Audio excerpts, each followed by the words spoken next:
Hola, ¿qué tal? Soy Rebeca Ramírez Hernández, una de las coordinadoras del Club de Lectura de la Caja Costarricense de Seguro Social. En marzo del año pasado leímos el libro de Agustina Basterrica, Cadáver Exquisito, y hoy invitamos a Paula Yeyati Preis, quien es licenciada en Letras de la Universidad de Buenos Aires, para conversar sobre el artículo que escribió Cadáver Exquisito, Distopía y Tanatopolítica. Muchas gracias, Paula, por acompañarnos este ratito. No, gracias a ustedes por la invitación.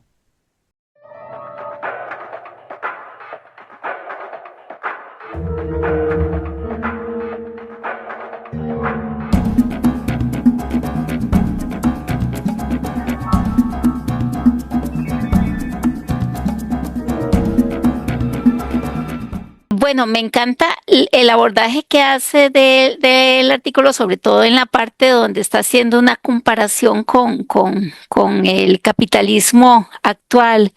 Habla un poco de que en la novela se devora la otredad, esa es la frase que utiliza, y se da una exacerbación del sistema de consumo y producción desenfrenado, como se da en el capitalismo presente. Yo cada vez que iba leyendo el libro sentía que era una especie de alegoría del mundo en el cual vivimos.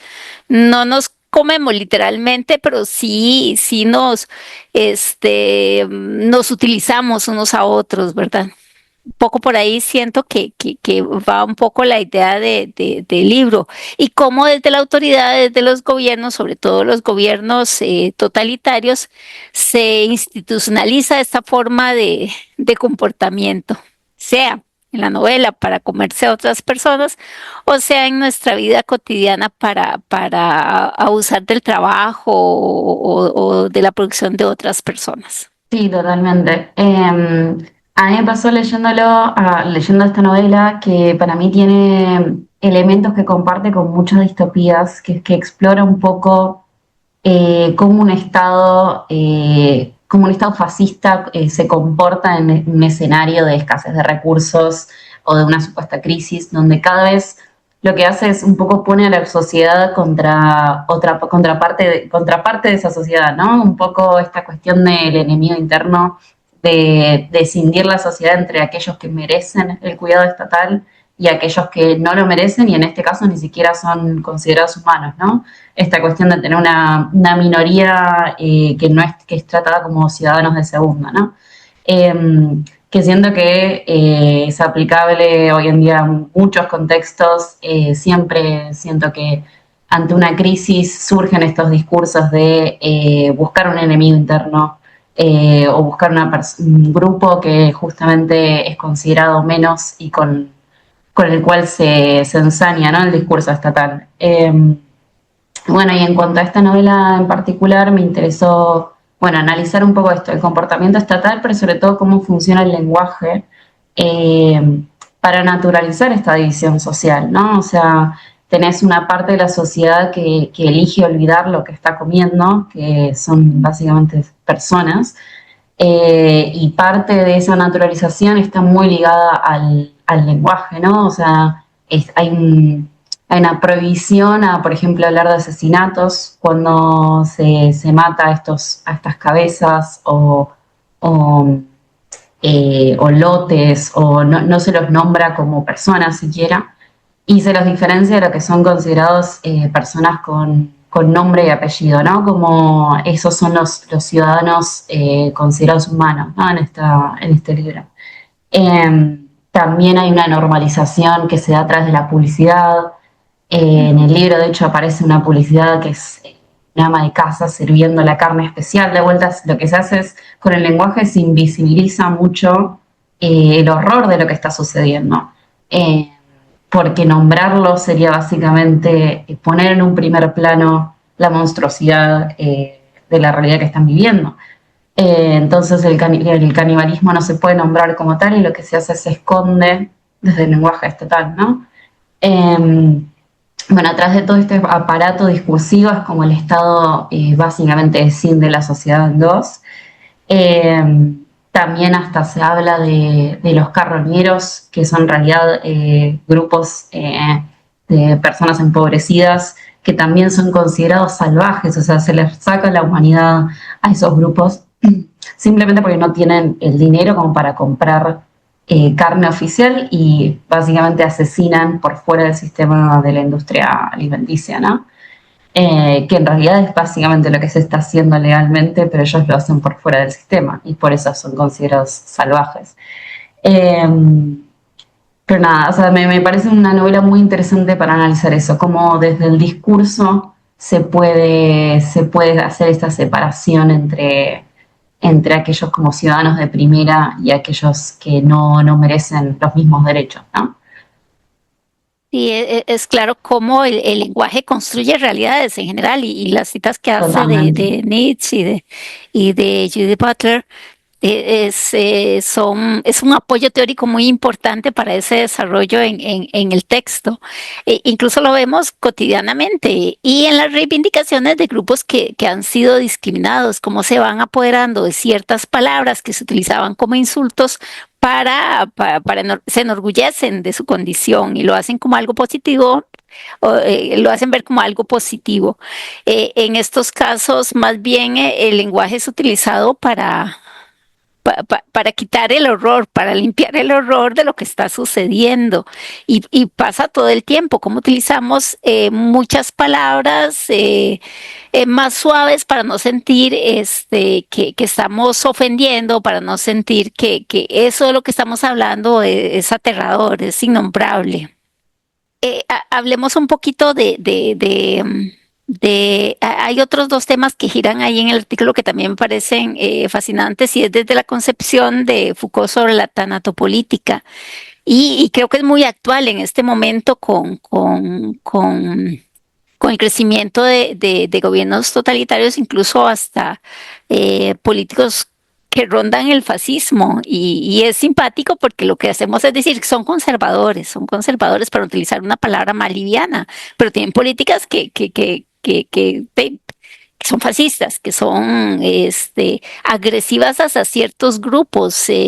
Vemos en los Estados Unidos como están persiguiendo a las personas migrantes e incluso han asesinado personas en esa persecución.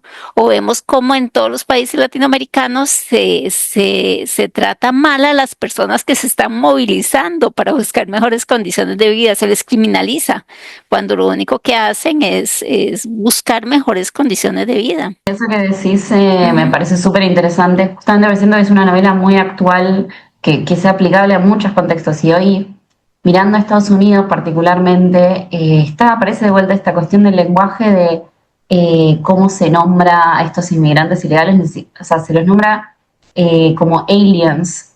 O sea, ni siquiera, o sea, como medio como si fuera una entidad no humana, no una persona, no tus vecinos. Y tienen esta cuestión de eso, de mediante el lenguaje legal o también alegando, por ejemplo, buscar la seguridad social, básicamente justifican dar la muerte a sus propios ciudadanos, que fue lo que estuvo pasando últimamente. Pero también está este discurso de como la preservación, ¿no? Como que no se presenta como un poder destructor, sino como un poder que es como ordenador, ¿no? Que viene a defender un orden establecido, ¿no? Como que si hubiera un equilibrio precario que depende de la violencia frente a esta minoría o frente a este como chivo expiatorio, ¿no? De la sociedad. Y eso aparece mucho en discursos fascistas, esta cuestión de lo hacemos por la salud social, lo hacemos por la seguridad social. Que de hecho Expósito va a hablar de inmunidad, ¿no? Una cuestión de cómo presentar una violencia o un mal necesario para preservar el orden general, ¿no? Como si fuera una vacuna, un pequeño dolor que en realidad lo que está haciendo es preservar todo el orden, que si no se caería a pedazos, que en realidad es un mito del Estado fascista.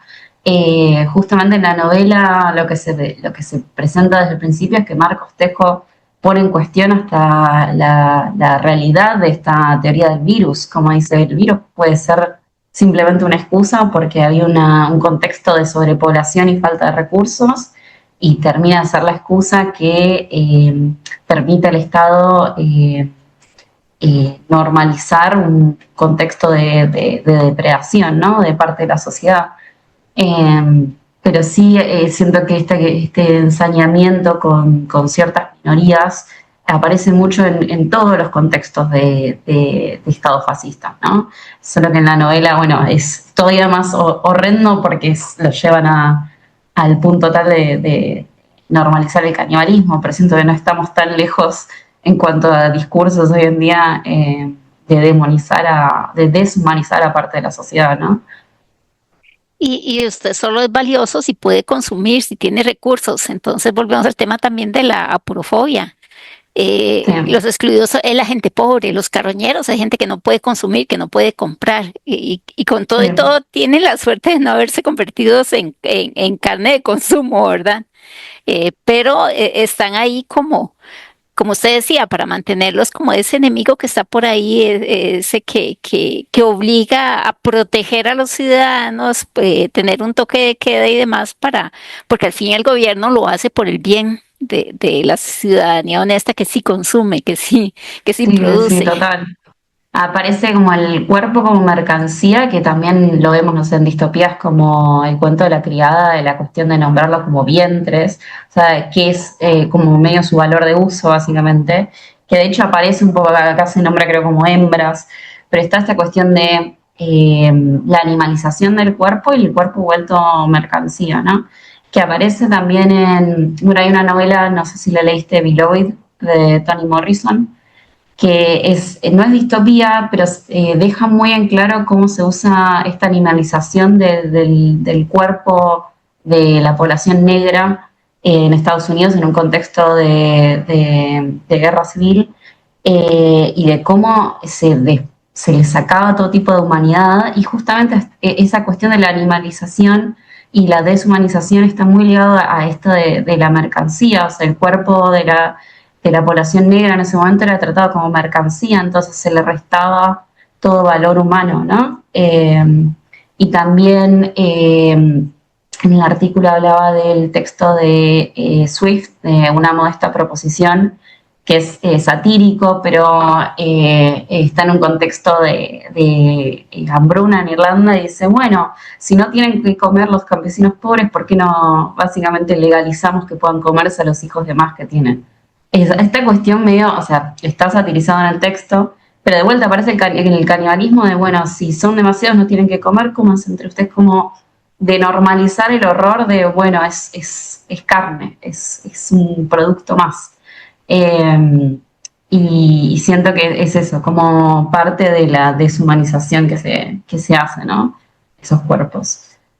Sí, siempre se ha pensado que las distopías nos hablan de un futuro al que podríamos no llegar si somos más buenos, nos comportamos mejor, más solidarios y demás.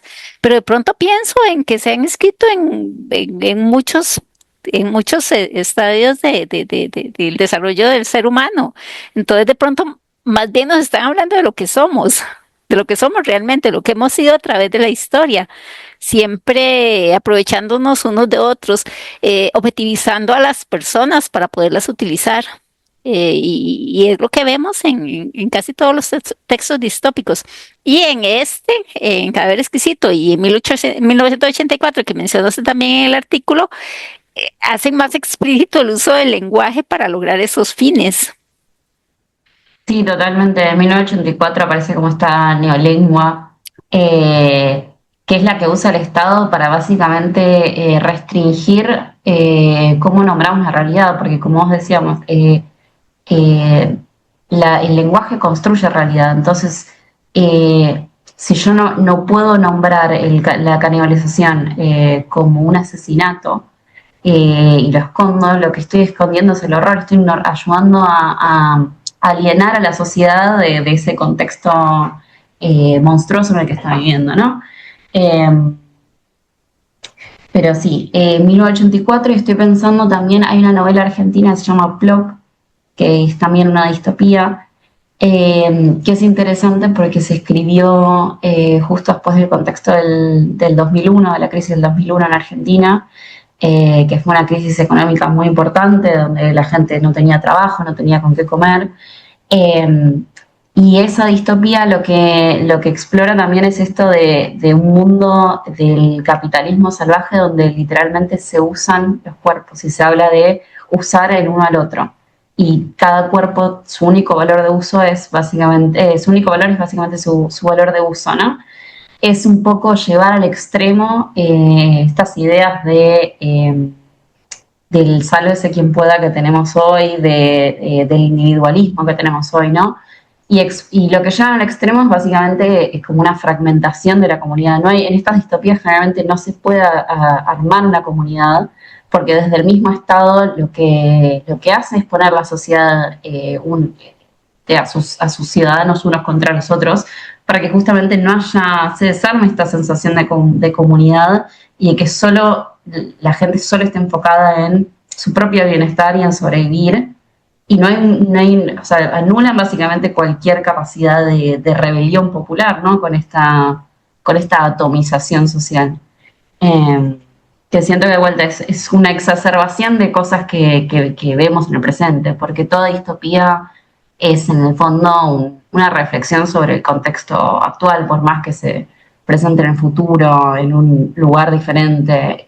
Lo que estamos pensando es qué no está funcionando en la sociedad hoy en día, ¿no? Porque el mismo género eh, no es, o sea, nace, por ejemplo, de lo que consideramos el género de la utopía, que la utopía tenía estos rasgos de pensar una sociedad ideal, un gobierno ideal donde se maneje perfectamente los recursos y todos vivan perfecto y no haya como sea una jerarquía rígida, inmutable, donde todo funcione. Y la distopía lo que viene a hacer es, no se opone, no es la contracara de la utopía, sino que explora los elementos negativos de esa utopía, ¿no? De decir, bueno, no hay cambio. ¿Y o sea, quién mantiene esa sociedad sin cambio? ¿Qué tipo de Estado totalitario está manteniendo esa sociedad? ¿Y qué tipo de jerarquía rígida plantea, ¿no? Porque hasta en la utopía de Tomás Moro se hablaba de esclavos, ¿no? Como que hay una cuestión de una jerarquía muy rígida en las distopías y que también explora la rigidez como la falta de libertad individual, ¿no? Pero bueno, siento que el género sirve mucho para pensar y reflexionar sobre el contexto actual. Sí, ahora que me mencionaba las utopías, un poco pensaba, por ejemplo, el caso de China, que se dice que el gobierno ha logrado sacar de la pobreza a un montón de personas, pero por otro lado está cómo están limitadas sus libertades. Entonces, es complicado el mundo de la política o cómo nos ponemos de acuerdo los seres humanos para vivir, porque se requiere de un orden, pero si caemos en ciertos excesos, podemos delimitar hasta dónde puede llegar cada persona o a qué puede dedicarse, como en el caso del cuento de la criada, por poner ese ejemplo.